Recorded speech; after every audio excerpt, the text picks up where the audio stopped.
प्रत्याशी को, अपनी व्यवस्था को चुनाव मैदान में उतारा, लेकिन चंदा नोट वोट किसी से नहीं मांगा और उतार करके जन समर्थन प्राप्त करके मान्यता प्राप्त है राष्ट्रीय स्तर की।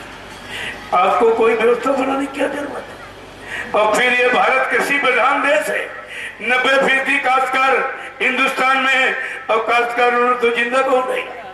क्योंकि लोगों के प्राण, अन्न में प्राण है कलयुग में, तो प्राण तो काश्तकार की मुट्ठी में आपकी।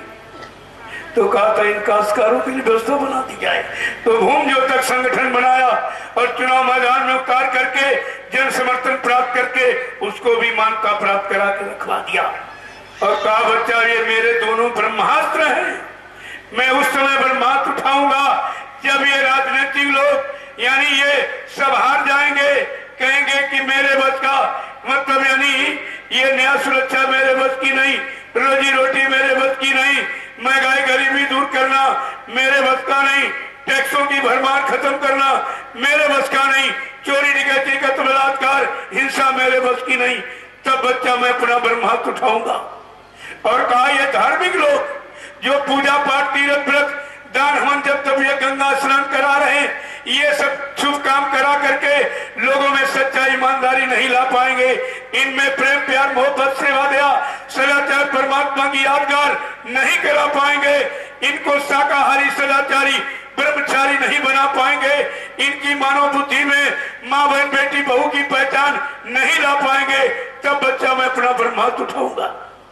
तो समय है काम करने का। और कहा ये सब हथियार फेंक देंगे, फिर इस प्रजातंत्र में त्राईमाम कोराम मचेगा, उस समय मैं आदेश दूंगा। विश्वामित्र ने कब आदेश दिया? जब त्राईमाम कोराम मचा।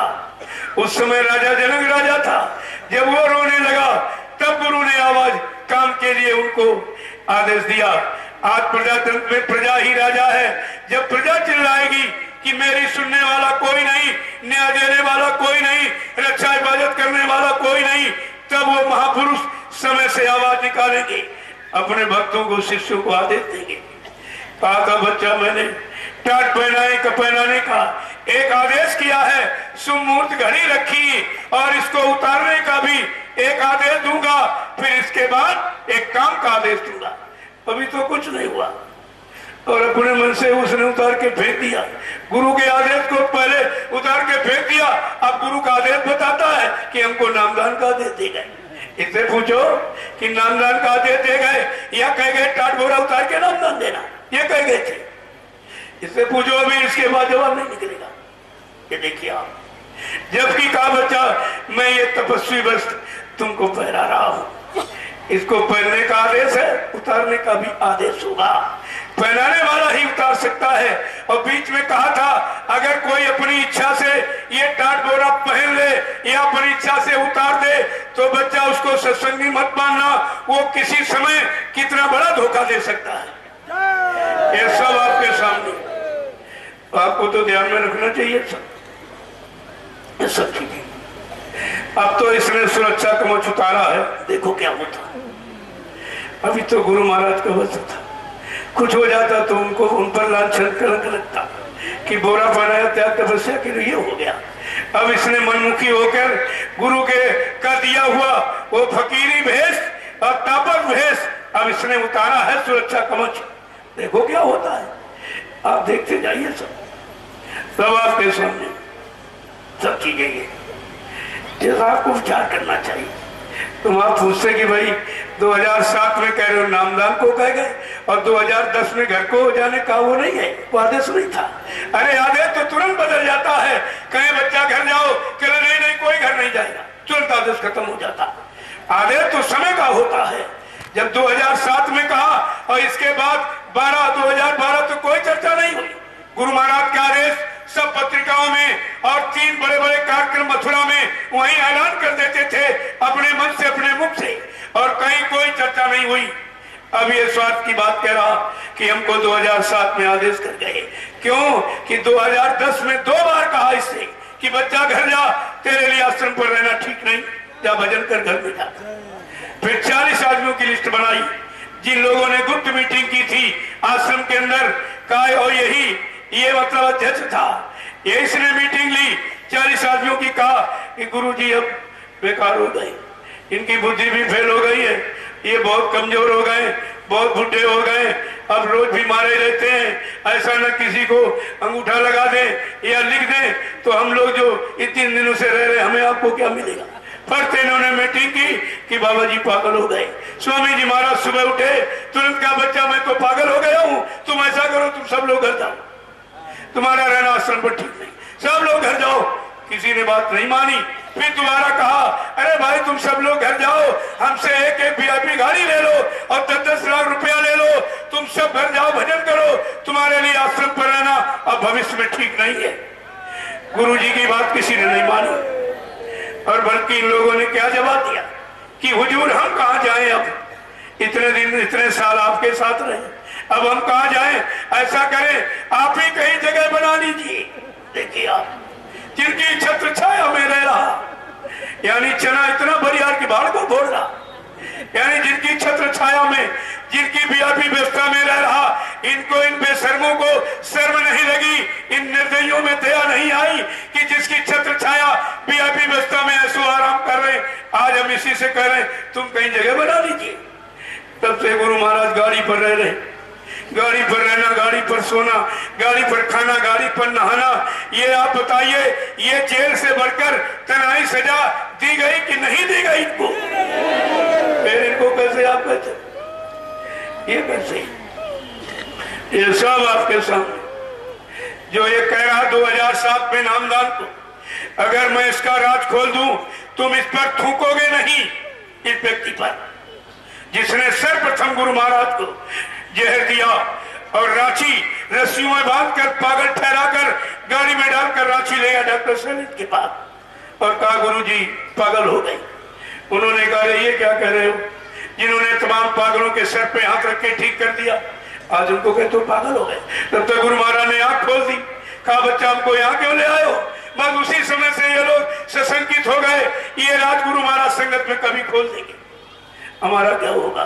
तब से लगातार मारने की साजिश, इनको ये नहीं मालूम है जिसको तुमने पागल किया पागल नहीं हो पाया, रस्सी में बांधा फिर भी बांध नहीं पाए, यानी जहर दिया फिर भी मार नहीं पाए, तुम फिर भी नहीं समझ पा रहे हो ये कौन सी शक्ति है, कुछ नहीं। इसीलिए लिखा विनाश काले विपरीत बुद्धि, जिसकी विनाश की स्थिति आती जब तो उसकी बुद्धि विपरीत दिशा में काम करने लगती है, ये सब। और आपने मंदिर की परिसर में देखा होगा एक चार्ट लगाया गया था जिसपे जहर की पुड़िया चिपकाई गई और कहा यह गुरु महाराज के शरीर से जहर निकला।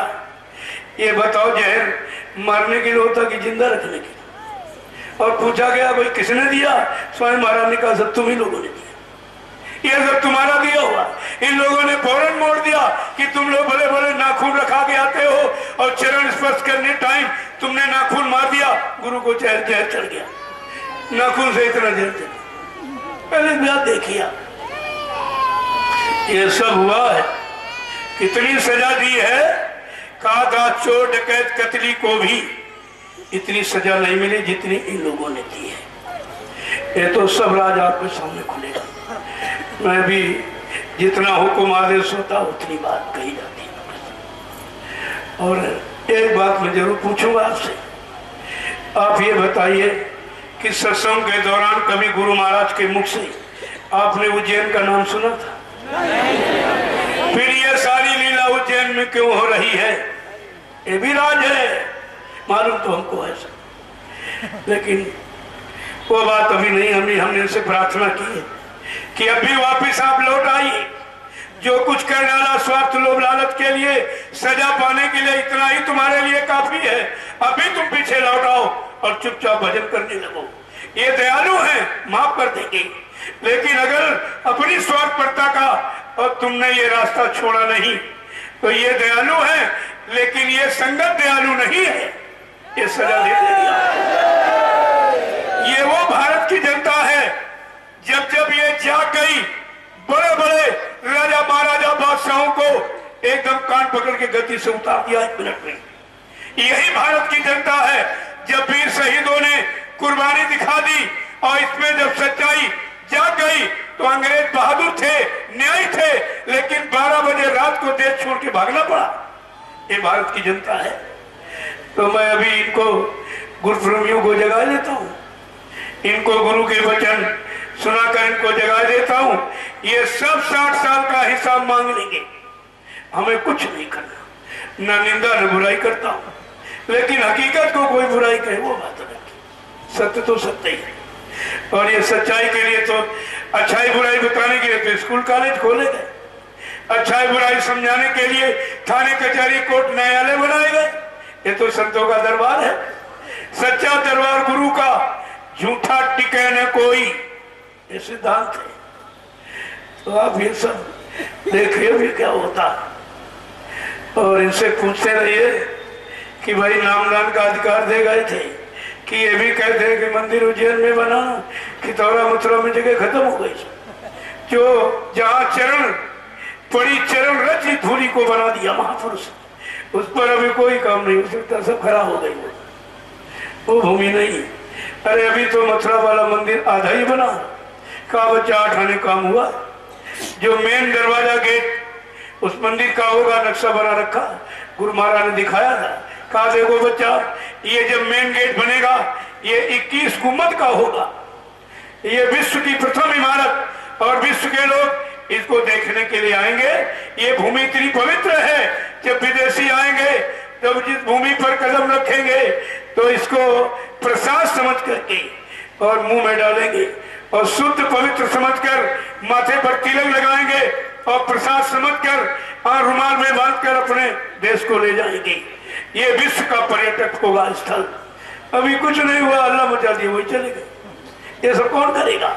इनसे पूछो ये सब काम तुम करोगे अधूरे उनके पूरे, ये वादे तुम पूरे कर लोगे? तो ये भी तो आपको सोचना चाहिए, कुछ नहीं। तो इनसे पूछिए कि तुम ये सब लीला उज्जैन में क्यों कर रहे हो, उज्जैन से क्या संबंध है? गुरु ने तो कभी उज्जैन का नाम नहीं लिया। तो आपको ये सब पता चल जाएगा, राज है वहां का, खुलेगा ये राज सब।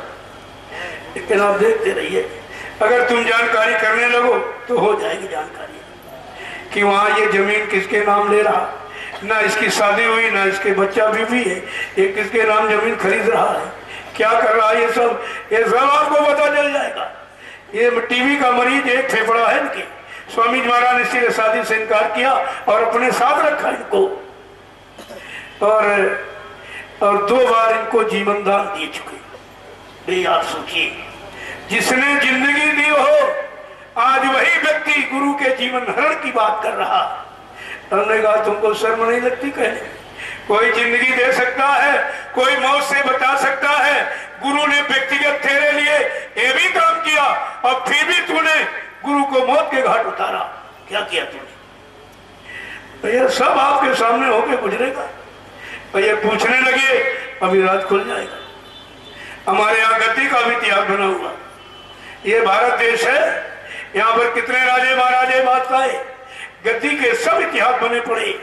गद्दी पर जब गद्दीधर खत्म हो जाता है तब कोई न कोई समकक्षी बैठाया जाता, जो उसकी समकक्षता का हो, उसके अधूरे कामों को पूरा कर सके, इतनी शक्ति सामर्थ्य रखता हो, उसी को बैठाया। आप तुम्हारे यहाँ राजनीति में विपक्ष सबल बनाया जाता, मजबूत, जो नहीं तो सरकार मनमानी करेगी, जो उसको रोक सके, मतलब यानी तो गद्दी का इतिहास है। अब गुरु की गद्दी का, वो तो राजाओं की गद्दी का इतिहास, लेकिन गुरु की गद्दी का, गुरु का समकक्षी कोई होना चाहिए। तो गुरु का समकक्षी कौन होगा? कोई त्यागी, कोई तपस्वी, कोई नियमी संयमी, कोई शाकाहारी सदाचारी ब्रह्मचारी, कोई भजनानंदी, ये है गुरु का समकक्षी। लेकिन तुमने क्या किया? तुमने कुछ सोचा विचारा? जबकि देश में इतिहास गद्दी का बना है, कैकेयी ने अपने बेटे भरत को राजगद्दी मांगी और राम को 14 वर्ष का वनवास, लेकिन भरत ने गद्दी स्वीकार नहीं की। कहा नहीं, इस गद्दी पर बैठने का मेरा अधिकार नहीं है, इस गद्दी भगवान की गद्दी है, इस गद्दी पर बैठकर मैं इस गद्दी को कलंकित नहीं करूंगा और अपना नाम इतिहास में काले अक्षरों में नहीं लिखाऊंगा। उन्होंने परित्याग कर दिया और क्या किया कि राम की चरण पादुकाएं खड़ाऊं लेकर गद्दी पर रखी और 14 वर्ष शासन चला करके और दिखा दिया और गद्दी का इतिहास बना दिया। ये इतिहास गति का। मैंने यही कहा था, गुरु अनामी महाप्रभु है, सर्व समर्थ है, घटघटवासी अंतर्यामी, जिनको हम भगवान मानते हैं, इनकी गति पर अभी बैठने का काबिल कोई नहीं है। आप ऐसा करो, इनकी चरण पादुकाएं खड़ाऊ गति पर रख लो, और जो जहां अध्यक्ष मंत्री पद पर काम कर रहा है, आप फूक करिए, लूटिए, खाइए, हमारी कोई शिकवा शिकायत नहीं, लेकिन अनामी महाप्रभु की गति को कलंकित मत करो। नहीं माने और इतिहास कलंकित हो गया। क्या हुआ है? जिसके 45 करोड़ शिष्य चेला हिंदुस्तान में हो, और जिसमें 1 करोड़ ये टाट बोरा पहनकर तपस्या करने वाले, ये भी बेचारे गति काबिल नहीं बनता। जबकि लिखा तब से राज, तपस्या करने वाले को राजा बनाना चाहिए। ये भी टाट बोरा पहनने वाले गति काबिल नहीं निकले। 2.5-3 बरस से शाकाहार का प्रचार करने वाले ये सदरी टोपी लगाए बैठे, ये भी गति काबिल नहीं बन पाए। और 4-4, 5-5 अंकों की सेवा देने वाले, ये भी गति काबिल नहीं बन पाए। 10,000 वक्ता जो गुरु के आदेश का, संदेश का, प्रसारण का यानी काम कर रहे हैं, पालन कर रहे हैं, वो भी गति के काबिल नहीं निकले। और सुमिरन ध्यान भजन करने वाले ये भजनानंदी, ये भी गति के काबिल नहीं निकले। गति काबिल कौन निकला? वो 2.5-3 बरस का ड्राइवर, वो गुरु की गति पर बैठ गया। कितना भारी कलंक लगा देते, ये गति पर कितना बड़ा कलंक है, आपने नहीं सोचा? ये भारत की जनता भी उधोड़ेपन में है। कुछ कहते मर गए, कुछ कह रहे जिंदे हैं। जिस दिन भारत की जनता निर्णय ले लेगी, तुमको गलियों में, सड़कों पर चलना मुश्किल कर देगी। कहेगी तुम कहते थे 45 करोड़ चेला हैं, तुम 45 करोड़ में कोई इस काबिल नहीं निकला। ये मतलब यानी बोरा पहनने वाला ये भी काबिल नहीं निकला, और सदी टोपी लगाकर ये प्रचार शाकाहार का करने वाला ये भी काबिल नहीं निकला, भजन करने वाला ये भी काबिल नहीं, 5-5 अंकों की सेवा धन की और सबकी देने वाला ये भी काबिल नहीं निकला, और गाँव गति के काबिल निकला तो 45 करोड़ में ये 2.5-3 वर्ष का ड्राइवर जो ने शाकाहारी ने सदा जारी न वज्रानंदी कुछ नहीं। आपने ये क्या किया है? और सब लोग शामिल हो। दुर्योधन के साथ कितने शामिल थे, सब मारे गए। केवल एक ने इस्तीफा दिया था, महात्मा विदुर ने, वही बचा, और बाकी महाभारत में सब मारे गए। इतिहास है आपके पास, आपको तो सोचना चाहिए, लेकिन सोचोगे कहां से जब बुद्धि शराब पी के खराब कर दी, झूठ बेईमानी छल कपट करके सब खत्म कर दिया, तुम्हारी समझ में क्या आएगा? इसलिए मैंने अभी कुछ कहा नहीं है, इशारा किया। इसी इशारे से सारे गुरु प्रेमी भाई बहनों को जगा रहा हूं पूरे हिंदुस्तान में। ये ऐसे नहीं आए, ये मेहनत की गई है। जब से गुरु पूर्णिमा का कार्यक्रम इसी स्थान पर हुआ, तब से मैंने एक दिन के लिए विश्राम नहीं लिया। इतनी मेहनत की है, उसका ये देखिए परिणाम आपके सामने। आप गिन नहीं सकते कितने लोग आए। ये देखिए आप, ये जन सैलाब है, प्रमाण है ये सब। अब इनको रात की नींद, दिन का भोजन हराम हो जाएगा लोगों को, ये भीड़ देख करके। इस वक्त जगह भी खबर पहुंचेगी, क्या प्रशासन के पास खबर, इसीलिए मान्यता दी गई। अरे नहीं, इसीलिए ये सब परमिशन लिया जाता है कि तुम भी देख लो और आकर देखिए। इस तरह का जनमत कहीं मिला है तुमको? और तुम्हारे पास कोई परमिशन कभी किसी ने बनवाई है? चाहे जितनी झूठ बोले, चाहे जितने बकरे काटे, चाहे मुर्गे मारे जाए, अंडे फोड़े जाए, कितना गर्भपात कराया जाए, कितनी चोरी डकैती कत्ल हो रहे हैं, कोई परमिशन ले रहा है? और ये धर्म के लिए परमिशन लेनी पड़ गई। ये भी इतिहास है कलयुग का कि हमको धर्म बोलने के लिए सरकार से परमिशन लेना पड़ती थी। धार्मिक देश में, धार्मिक भूमि में, जहां पर सब लाउडस्पीकर खुलेआम चिल्ला रहे, मंदिर वाले, मस्जिद वाले, गिरजाघर गुरुद्वारे वाले, लेकिन यहाँ का लाउडस्पीकर बगैर परमिशन के नहीं बोल रहा। ये देखिए आप उसको, क्या कोई इसमें माफी देने का भी निकलेगा? आप विचार करिए। मैंने पूरी फाइल बना ली, जगह जगह कार्यक्रम बगैर परमिशन का कोई नहीं किया। मैं ये दिखाऊंगा कि कि हमको धर्म की आवाज और समय की सच्ची आवाज और गुरु के प्रति आवाज लगाने के लिए हमको परमिशन लेनी पड़ी थी। गुरु परिवार के लोगों ने विरोध किया था। अरे सत्संगी सत्संग का विरोध करे, सत्संगी सत्संग में आने से सत्संगियों को रोके, आप उसे सत्संगी मानोगे? मैं तो किसी को नहीं रोकता हूं। हम तो कहते सब जगह जाओ। क्यों? वो गुरु वचन है, किसी प्रेमी के मुख से हो आपको सुनना चाहिए, तभी तो आपको पता चलेगा कौन स्वार्थ की बात कर रहा, कौन परमार्थ की बात कर रहा, कौन अपने लिए, कौन देश समाज के लिए चिल्ला रहा। पता तो तभी आपको लगेगा।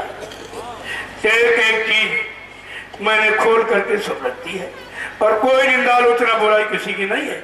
मैंने इनसे भी प्रार्थना की, आपने जो कुछ लड़कपन में, पहली बात गुरु का समकक्षी कोई उम्र भी देखी जाती, कोई उम्र देखी जाती है। 116 वर्ष की उम्र बालक की गति पर एक छोकरा बैठा दिया तुमने, जिसको कोई ज्ञान ध्यान नहीं, कुछ भी। आपने सब किया क्या ये? और तुम समर्थक बने हो। क्या तुमको भीष्म पितामह की तरह माफी मिल जाएगी? तुम कितने सच्चे ईमानदार हो, लेकिन दुर्योधन के साथ रहकर अगर तुमने न्याय को न्याय नहीं कहा और पाप को पाप नहीं कहा, अन्याय को अन्याय नहीं कहा, तो माफी किसी को नहीं मिलेगी। ये धार्मिक देश है, यहाँ पर सब इतिहास बना हुआ आपके सामने, अच्छे और बुरे दोनों का। तो मैंने अभी इशारा किया है, लेकिन जब समय आएगा तो वो सब तब तक आपके सामने खड़ा हो जाएगा। तो मैंने ये अगस्त सितंबर अक्टूबर नवंबर ये 5 महीने की मेहनत देखी आप, सब नए चेहरे आए की बात। पहले तो बात तुम्हारा क्षेत्रीय भेत्री वाला कुछ नहीं, तब बाहर किया ये आए, इन्होंने सुना है, समझा, तब आए कि हमने कोई इनके किराया भाड़ा इनको दिया, कि हमने कोई मतलब इनको डराया धमकाया। ये सब जब जागे हैं तब आया, जागे तब आगे, तब भागे, ऐसे नहीं आए। बगैर जागे कोई नहीं भागेगा। आपको तो ये सब विचार रखना चाहिए था। इसलिए अब थोड़ा सा सत्संग सुन लीजिए, क्योंकि कार्यक्रम का आखिरी दिन है। आप कहोगे भाई सत्संग नहीं, वैसे तो असली सत्संग तो यही है, जिसने गुरु के सत्संग, गुरु की दया कृपा से तुमको हजारों को पीछे फेंक दिया, इससे बड़ा और नुकसान आपका क्या हो सकता है? ये तो नुकसान कहीं पैसे से भी आप पूरा नहीं कर पाओ जो हो गया। मैं इसी सिलसिले में एक बात और पूछूंगा आपसे, आप बाल बच्चेदार हो, परिवारदार, सही बोलो। आपने नामदान गुरु महाराज से लिया है, किसी चेले से लिया? गुरु महाराज से।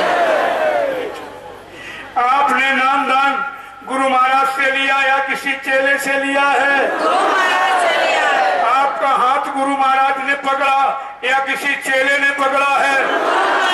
आपकी जीवात्मा का को जगाने का, परमात्मा से मिलाने का, निज धाम निज लोक जाने का वादा ये गुरु महाराज ने किया, किसी चेले ने किया? फिर आप किसके पीछे भाग रहे? कोई चेला ये काम कर सकता? उनसे कहो कि अगर तुमको वसीयत कर गए, गति दे गए, नामदान का नाम पावर अधिकार दे गए, तो गुरु महाराज जब नामदान देते और लाइन में हम लोग खड़े होते थे, ऐसे सर पे हाथ रखते थे और हमारी शंका संदेह चली जाती। तुम जरा हाथ रख के दिखा दीजिए नाम पावर, अभी भेद खुल जाए नामदान का, अभी भेद खुल जाएगा। फिर ये कहो कि गुरु महाराज के हाथ में जो हम सेवा पकड़ाते थे, देखो सेवा की बात भी सुन लीजिए, बगैर गुरु आदेश के कोई सेवा नहीं दी जाती थी। कोई प्रेमी दरवाजे आ जाए हम लोग उसी को सेवा दे देते थे, लेकिन गुरु के आदेश पर सेवा। अब इसे पूछिए आप कि जब तुम कह रहे गुरु महाराज चले गए तो तुम किसके आदेश से सेवा लेने आए हो? पहले ये बताइए। बगैर गुरु के आदेश की कोई सेवा नहीं थी। और सेवा लेकर गुरु महाराज कहते हैं बच्चा तुम्हारा परमार्थी भाग बढ़ जाएगा, तुम्हारे द्वारा कोई भूल चूक में अपराध गुनाह कोई पाप हो गया तो माफी मिल जाएगी। क्या तुम सेवा लेकर के गुरु वाला काम कर सकते हो? अभी गुरु पावर का पता चल जाएगा कि गुरु पावर क्या होता है। और इससे पूछो जब हम लोग लाची दाना पेठा बतासा लेकर खड़े हो जाते, गुरु महाराज स्पर्श करके प्रसाद बना देते थे। तमाम बीमारियों में, लड़ाई झगड़ा, दुर्घटनाओं और प्राकृतिक प्रकोपों में यानी काम आता था कि आप लोग हाथ रख करके प्रसाद बनकर इन परेशानियों से हमको दूर कर सकते हो। अभी गुरु पावर नामदान का भेद खुल जाएगा। लेकिन तुम तो बिल्कुल भीषम पितामह की तरह गूंगे बहरे अंधे बन के बैठ गए। वो भी नहीं कह रहा था, बड़ा धुरंधर अपने को कह रहा था। और जब द्रौपदी को नंगा किया जा रहा था, वो भी आंखें झुका के नीचे बैठ गया, आंखें बंद करके अंधा बन गया। श्राप उसका भी, उसको भी श्राप लगा, जबकि इच्छा मृत्यु का वरदान था भी सबको। लेकिन आंख से देखा कि कुल बहू को नंगा किया जा रहा, इससे बड़ा अपराध और इससे बड़ा पाप और इससे बड़ा बुरा यानी काम और क्या हो सकता है। कोई नहीं बोला, सब में आंखें नीचे, सब गूंगे अंधे बहरे बन के बैठ गए और सबको सजा मिली इसकी। लेकिन उस समय सच्चाई को कहने वाला और धर्म की बात कहने वाला केवल एक ही व्यक्ति था, वो था महात्मा विदुर। वो बचा बाकी सब मारी गई। आपको ये इतिहास इसीलिए रखे गए थे। कोई स्थित परिस्थिति, कोई समस्या, कोई नाजुक यानी मतलब समय वक्त आ जाए तो आपको उसका प्रयोग करना चाहिए कि ऐसे वक्त में हम बुद्धि से क्या काम लें, हमें क्या निर्णय लेना चाहिए। जब भूत को समझ लोगे, वर्तमान में कर लोगे तो भविष्य बन जाएगा। भविष्य ऐसे और नहीं बनता किसी से। ये सब आपको तो सोचना चाहिए, लेकिन आपकी समझ में कुछ नहीं है। सब धोखा हो, सब धोखा, ऐसा नहीं है। उसे पूछो भाई ये अधिकार किसको देगा? सब अपना अपना अधिकार बता रहे हो, वो तो तुम्हारे स्वार्थ लोभ लालच का अधिकार। लेकिन ये 45 करोड़ ये किस भट्टी में झोंक दिए जाएंगे, इनका क्या होगा? इनको क्या मिलेगा? गति तुमको दे गए, वसीयत तुमको कर गए, सब तुम्हारा ही हो गया। नामदान का अधिकार तुमको दे गए, वो सब तुम्हारा हो गया। और इनका क्या होगा? ये जो बैठे इनका क्या? आपको तो सब विचार करना चाहिए, लेकिन कोई विचार ही तुम्हारे बल बुद्धि में नहीं आया। अब थोड़ा सा सत्संग सुन लीजिए। मैंने इसीलिए 1 घंटे पहले आपको बताया था और कहा था पूरा पर्दा था, पूरा संदेश। क्योंकि वो तो गुरु पूजा का दिन था, उस दिन ये कुछ नहीं कहना बोल रहा था, तो आपको केवल सत्संग सुनाया गया। आज इसकी जरूरत है कि ये लेकर के जाओ और अपने अपने क्षेत्रों में अपने बाप के लिए, अगर तुम ये नहीं कह सकते मेरा बाप जिंदा है, तो चुपचाप भजन करो। अगर कोई डर है अपने बाप को जिंदा कहने में, डरते हो, घबराते हो, तो मतलब आप भजन करिए, क्या जरूरत है? अगर नहीं मेरा बाप है तो बाप के लिए तो आदमी सब कुछ करता है, तो आप कह सकते हैं। बाकी कोई ये प्रमाण ही है। जो कहें क्या प्रमाण है, कहते हो भी नहीं समझ पा रहे हो। अरे जिंदे में यानी वादा किया जाता, जिंदे में पूरा करके जाता। क्या मरने के बाद कोई वादा करता कि पूरा करता है?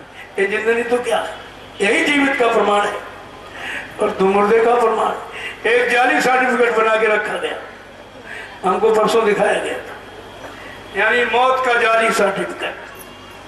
ये भी नहीं समझ पाए हो कि अभी तुम यानी चुप नहीं, पीछे नहीं लौट रहे हो। अरे बचने की कहीं तो जगह रखो थोड़ी बहुत, कि समय पर बच जाओ। प्रमाण दे रहे महापुरुष की मौत का, जो अपनी इच्छा से आता अपनी इच्छा जाता, उसका प्रमाण ये सांसारिक लोभी लालची स्वार्थी ये प्रमाण दे रहे गुरु का। ये मान लिया जाएगा ऐसे। जब तक वचन पूरे नहीं होंगे, वादे पूरे नहीं होंगे, तब तक कोई कुछ भी कहे, एक भी बात को मानता नहीं दी जाएगी। ये सब नाटक चाटक नहीं चलने वाला गुरु दरबार में।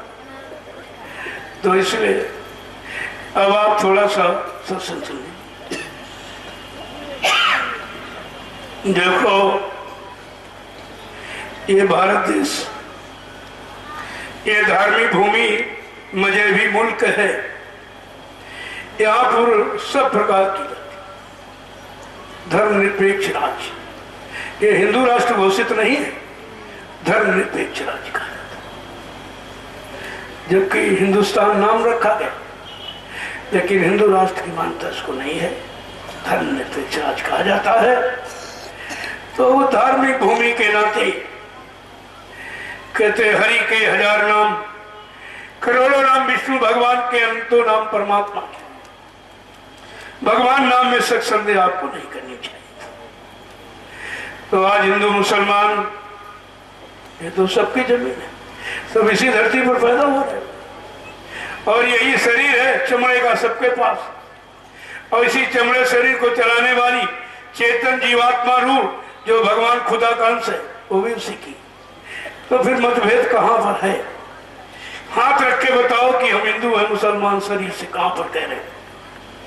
कोई ऐसा उस मालिक ने कुछ नहीं बनाया, बिगाड़ तुमने किया है और बिगाड़ करके तुम एक अलग अपना फिरका तैयार कर रहे हो, तो सजा तुम ही पाओगे भाई, तुम पाओ, बाकी कुछ नहीं। मालिक कहता है, यही कहा था कृष्ण भगवान ने अर्जुन से, परम धर्म कुछ नहीं, ये सब भ्रम। सर्वधर्मान परित्यजे मामेकम शरणं व्रज अहम त्वाम सर्व पापेभ्यो मोक्षं मा शुचि। जो सारे मत मतांतर फिरकों से अलग थलग होकर मेरे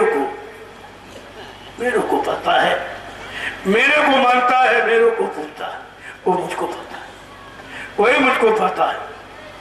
तो भेदभाव तो कहीं कुछ नहीं है, लेकिन आपके अंदर भेदभाव पैदा हो गया। अज्ञानता के कारण भूल भ्रम जन्म लेता है, जहां अज्ञानता वहीं शंका पैदा होती। महात्माओं की कोई शंका नहीं, महात्मा तो शंका रहित है, दोष रहित, कोई दोष नहीं। गुणों से त्रिगुणातीत, तीनों गुणों से परे, उन पर कुछ लागू नहीं होता। और अगर नकली बनेगा तो लागू हो जाएगा, क्योंकि वो नकल खुलेगी, कहते असल में कैसे परिवर्तित होगी। तो इसलिए पहले मैं बोलूंगा, बाद में आप। जय गुरुदेव,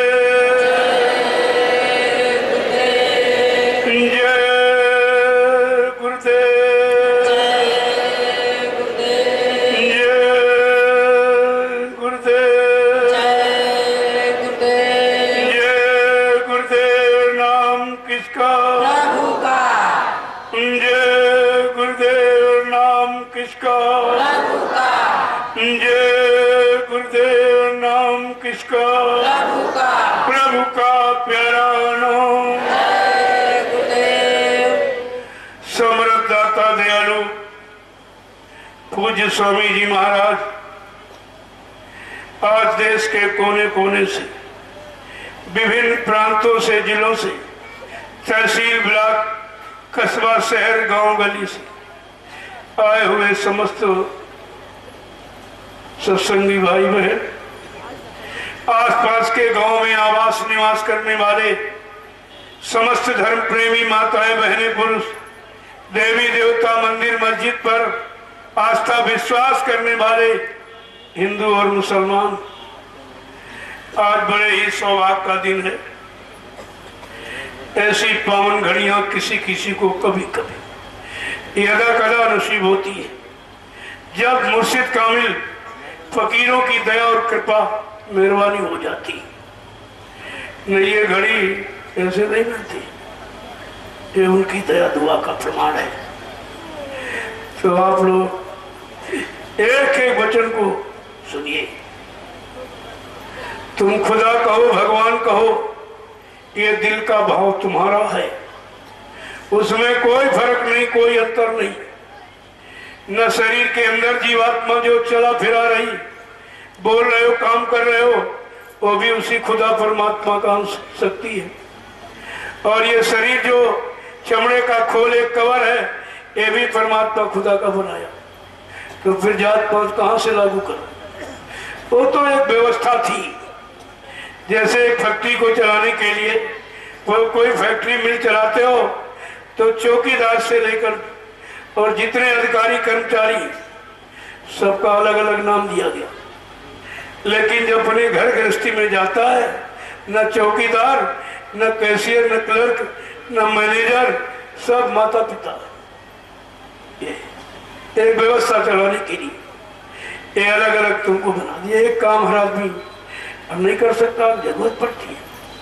ऐसे उसने ये काम की नाम जाति कि ये काम करेगा, लकड़ी का काम तो बड़ा ही कहा जाएगा, लोहे का काम लोहकार यानी लोहे का जानकार स्पेशलिस्ट, उसको लोहार कहा जाएगा। लकड़ी का स्पेशलिस्ट सोने का स्पेशलिस्ट सुनार हो जाएगा और चमड़े का स्पेशलिस्ट चमार हो जाएगा। ये सब इसीलिए जिनको जिसकी जानकारी उसी नाम से उसको पुकारते हैं। उदाहरण के लिए तुम्हारे गांव में कोई सब्जी बेचने वाला, कोई कपड़ा बेचने वाला जब आता, नाम तो आप नहीं जानते हो, यही कहते हैं भाई कपड़े वाले इधर आओ, क्या नाम उसका ये, जिस वस्तु का वो प्रचार कर रहा गली गली उसी नाम से तुम उसको पुकारने लगते हो। आज बाबा जय गुरुदेव जी महाराज ने जय गुरुदेव नाम जगाया, सिद्ध किया और प्रचार कराया, इसलिए लोग उनको बाबा जय गुरुदेव के नाम से जानते हैं, पुकारते हैं। नाम तो शरीर का वही जो रामचरितमानस के रचयिता जो गोस्वामी जी महाराज का नाम, वही नाम बाबा जी का। सारे हिंदुस्तान में जिन्होंने नाम बताया और काम बताया और धाम बताया, लेकिन आपने उन्हीं को पहचान नहीं पाया। अफसोस की बात है, कोई शंका नहीं रखी, बोलो सब आपको बता दो। तो ये सब समय की चीज होती है, लेकिन आपने उनको पहचाना नहीं। तो महापुरुषों ने इशारा करके क्या कहा, संत आए हैं दया बरसानी, मगर इन्हें कोई कोई जाने। संत आए हैं दया बरसाने, मगर इन्हें कोई कोई जाने। संत आए हैं दया बरसाने, मगर इन्हें कोई कोई जाने। संत आए हैं दया बरसाने, मगर इन्हें कोई कोई जाने। स्वामी आए हैं दया बरसाने, मगर इन्हें कोई कोई जाने। स्वामी आए हैं दया बरसाने, मगर इन्हें कोई कोई जाने।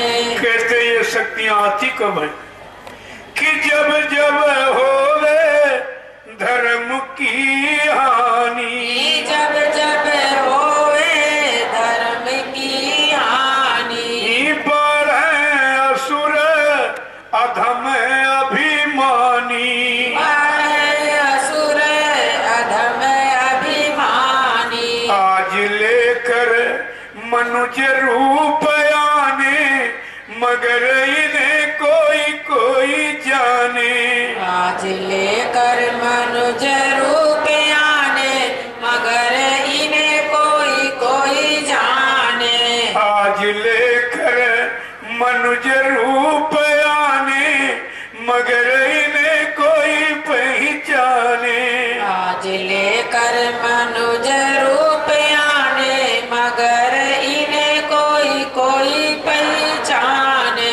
हिंदू मुसलमान सिख ईसाई, हिंदू मुसलमान सिख ईसाई। आपस की भेदभाव भूल को मिटाई। आपस की भेदभाव भूल को मिटाई। आए हैं सबको गले से लगाने, मगर इन्हें कोई कोई जाने।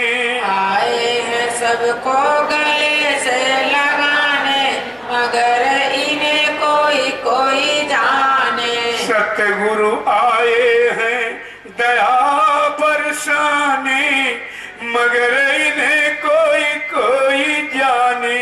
सतगुरु आए हैं दया बरसाने, मगर इन्हें कोई कोई जाने। धनी गरीब पढ़ा लिखा चाहे अनपढ़ हो, धनी गरीब पढ़ा लिखा चाहे अनपढ़ हो। धनी गरीब पढ़ा लिखा चाहे अनपढ़ हो। धनी गरीब पढ़ा लिखा चाहे अनपढ़ हो। खेती हर कात का मजदूर चाहे अफसर हो। खेतिहर काहू अवसर हो। आए हैं सबको प्रेम का पाठ पढ़ाने, मगर इन्हें कोई कोई जाने।